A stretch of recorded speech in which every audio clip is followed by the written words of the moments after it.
Besok siang bisa kesini bang? Tanya seorang teman lama dalam bicaraan telepon beberapa hari yang lalu. Ada yang penting, dia mulai agak memaksa. Anak dari pemilik salah satu perusahaan transportasi konvensional yang juga kawan lama sejak di Bandung dulu itu bukan tipe orang yang mudah diajak bertemu. Kesibukannya sebagai anggota dewan ditambah aktivitas sebagai seorang pengusaha muda memaksanya untuk hidup dalam disiplin waktu yang cukup ketat. Siap, besok gua kesana, jawab saya mengiyakan permintaannya untuk datang ke rumahnya yang terletak di sekitaran Cipayung, Jakarta Timur. Saya sampai di sana tepat jam 10 seperti yang direncanakan dan langsung disambut masuk ke dalam ruang kerjanya yang berada di bagian belakang rumah berukuran sekitar 1000 meter persegi itu. Kami membuka pembicaraan dengan diskusi ringan tentang keluarga dan kondisi politik terkini. Selanjutnya, tanpa panjang lebar, dia mulai menjelaskan alasan pertemuan kita pagi itu. Usaha keluarganya yang memiliki lebih dari 1000 armada bis, taksi, dan mobil sewaan itu terancam bubar karena masalah hutang. Problem manajerial dan hadirnya transportasi online sebagai pemain baru yang gak terlawan, ditambah munculnya pandemi corona merupakan pukulan telak yang datang beruntun dan perlu penanganan serius. Hutang perusahaan yang makin membengkak karena omset dan biaya operasional yang gak seimbang, ditambah tekanan para kreditor yang memaksa amat atau panggilan akrabnya untuk mengambil langkah kuda demi menyelamatkan perusahaan, sekaligus citranya sebagai wakil rakyat. Setelah 2 jam diskusi, saya pamit pulang dengan sebuah agenda baru untuk membereskan semua permasalahan ini. Utang piutang memang merupakan bagian dari jalannya sebuah usaha.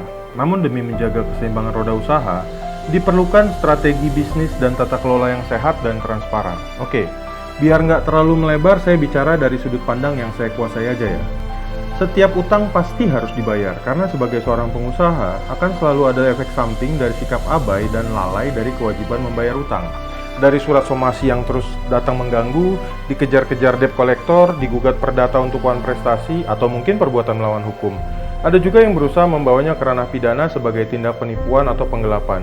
Dan resiko terburuk yang bisa terjadi adalah adanya putusan pailit oleh pengadilan niaga atas permohonan beberapa kreditor tentunya, yang berujung pada pembekuan semua aset perusahaan untuk dilelang dan dibagikan pada kreditor yang berhak. Untuk yang ini biasanya dilakukan oleh seorang kurator yang ditunjuk oleh pihak pemohon. Resiko tadi pastinya juga berpengaruh buruk bagi keberadaan perusahaan sebagai bagian dari komunitas yang lebih besar.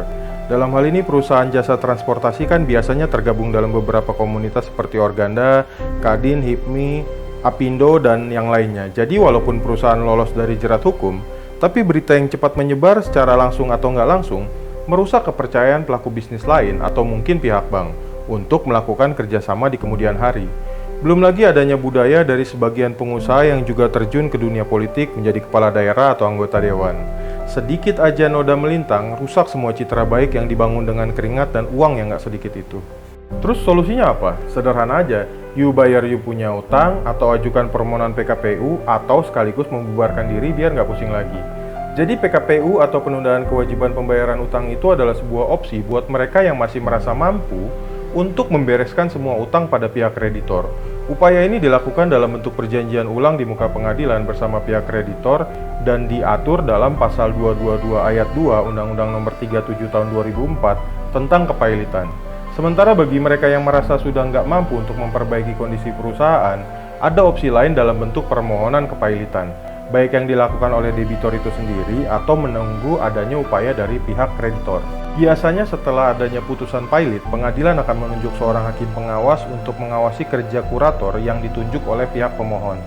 Jadi demi menghindarkan adanya subjektivitas atau permainan dari kurator yang ditunjuk oleh kreditor, debitor yang cerdas cenderung mempailitkan dirinya sendiri agar penunjukan kurator yang fungsinya untuk melakukan persiapan, pengelolaan, penjualan, dan pembagian itu tidak merugikan kepentingan kreditor yang harus melepaskan seluruh asetnya demi pelunasan utang. Apalagi dengan skill, pengalaman, dan jaringan yang sudah ada, harusnya sih untuk memulai bisnis serupa dengan brand yang berbeda itu nggak sulit. Atau mungkin bisa aja sisa penjualan aset tadi dipakai untuk usaha lain yang lebih menguntungkan. Intinya ketiga opsi tadi bisa sangat menguntungkan dan pilihan tetap ada di tangan klien. Oke, kita masuk dalam kesimpulan. Seorang pengusaha memang akan selalu dihadapkan dengan dua pilihan dan dua resiko yang selalu berjalan beriringan. Either it's a good luck or bad luck, nggak ada yang salah dalam setiap pilihan. Karena kegagalan hanya sebuah keberhasilan yang tertunda. Begitu juga dengan keberadaan seorang pengacara yang akan selalu dihadapkan dengan dua pilihan. Anda membela keadilan atau membela kepentingan. Selama tidak ada hukum yang dilanggar, membela kepentingan klien adalah kebenaran profesi yang harus dijunjung tinggi. Kenali hukum, jauhi hukuman. Kalau suka video ini, jangan lupa like, komen, dan subscribe biar kami makin semangat bikin video baru untuk kalian.